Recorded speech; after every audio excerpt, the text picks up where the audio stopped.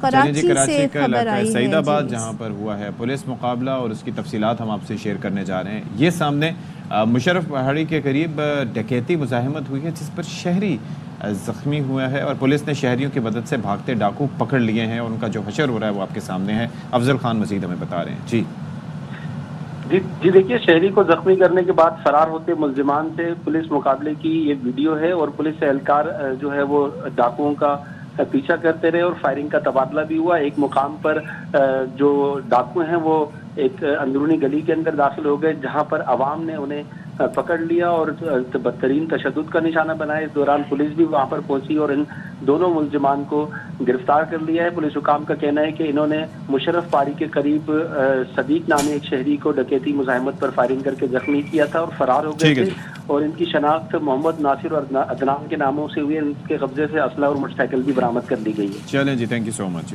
بہت شکریہ. چلیں تو یہاں پر ہم بریک لے رہے ہیں اور بریک کے بعد جلدی سے واپس آ رہے ہیں.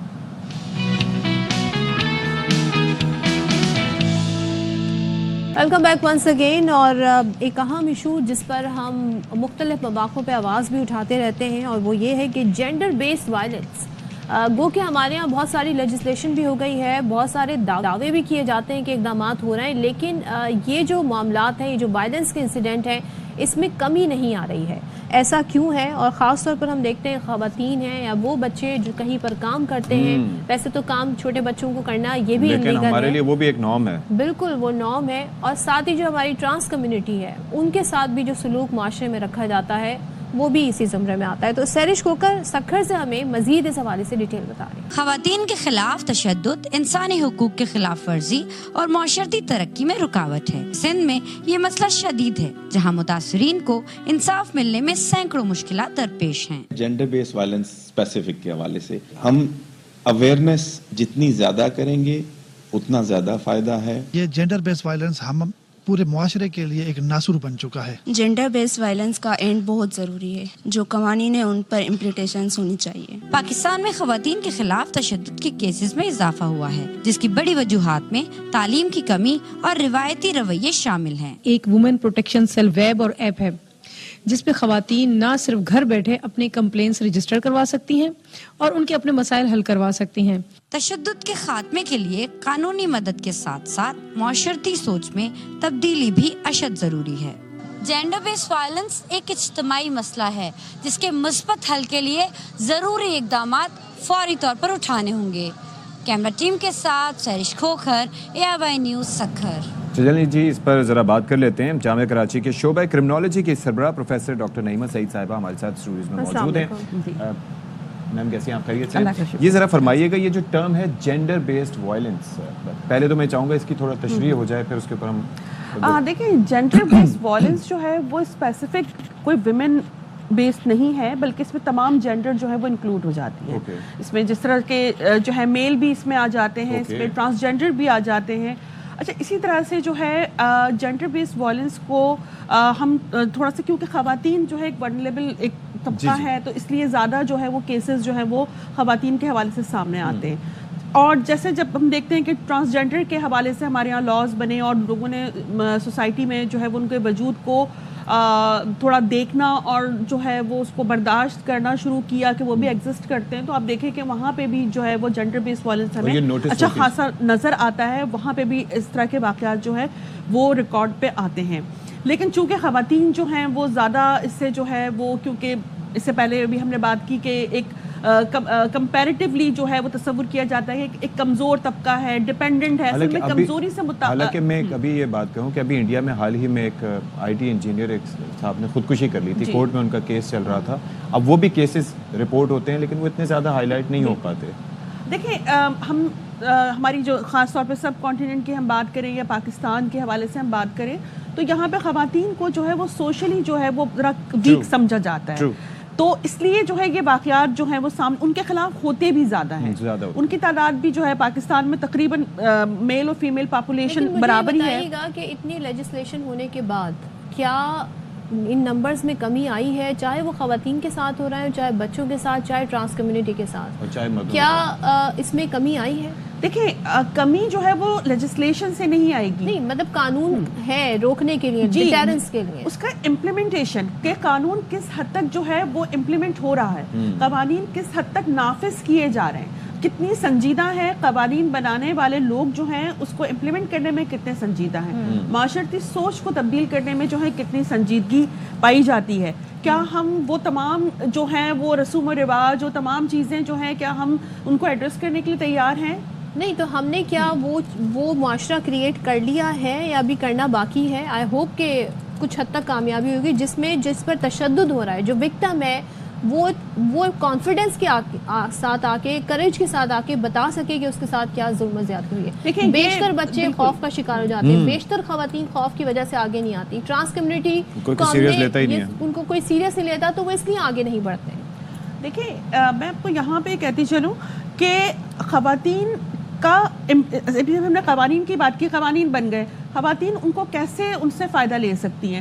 وکٹمائزیشن کا شکار ہوتی ہیں کہ اس خاتون کے ساتھ کیا ہوا تھا. اگلے آنے والی نسلوں میں کہ خاتون جو ہے بولنا, کیونکہ معاشرتی طور پہ کسی خاتون کا احتجاج کرنا یا بات کرنا کسی ایشو پر, یہ بھی خود ایک مسئلہ ہے کہ اس کو پھر سوسائٹی کس طرح سے ایکسیپٹ کرے گی. سوسائٹی جو ہے وہ اتنی آسانی سے, کیونکہ سوچ اور رویے جو ہے وہ قانون سازی کے ساتھ تبدیل نہیں ہوتے, اس میں کافی وقت لگتا ہے. ٹھیک ہے. اور جہاں تک بات رہی کہ شہروں میں یا دیہاتوں میں, تو شہروں میں بھی یہ جو جینڈر بیسڈ وائلنس ہے یہ بہت زیادہ ہے, ایسا نہیں ہے کہ نہیں ہے. اور جینڈر بیسڈ وائلنس کی مختلف اشکال ہیں, یعنی فزیکل وائلنس بھی ہے, اس سے زیادہ جو ہے فزیکل وائلنس ہے, ایموشنل اور سائیکولوجیکل وائلنس بہت ہے, جس کے خلاف کوئی قانون بھی نہیں ہے, جس کے خلاف کوئی قانون نہیں ہے, وہ کاگنیزیبل جو ہے وہ آفینس نہیں ہے. تو اس لیے جو ہے وہ سب سے زیادہ ہے. اگر 50% فزیکل وائلنس ہے تو مور دین 80% ہے. کیس حل ہو سکتے ہیں کیونکہ ایویڈنس ہوتی ہے. ایموشنل وائلنس جو ہے وہ اس کے لیے ٹائم چاہیے ہوتا ہے, لیکن اگر ہم اس کو بھی کنٹرول کرنا شروع کر دیں تو بہت ساری چیزیں اپنے آپ جو ہے وہ ٹھیک ہو سکتی ہیں. Thank you so much. وقت مختصر تھا, لیکن بات یہ ہے کہ it's a very serious issue, اور ہر چیز کے اپنے ٹولز ہوتے ہیں, ایموشنل کا بھی اور فزیکل وائلنس کا بھی. اپنا خیال رکھیے گا. آپ سے اجازت, اللہ حافظ.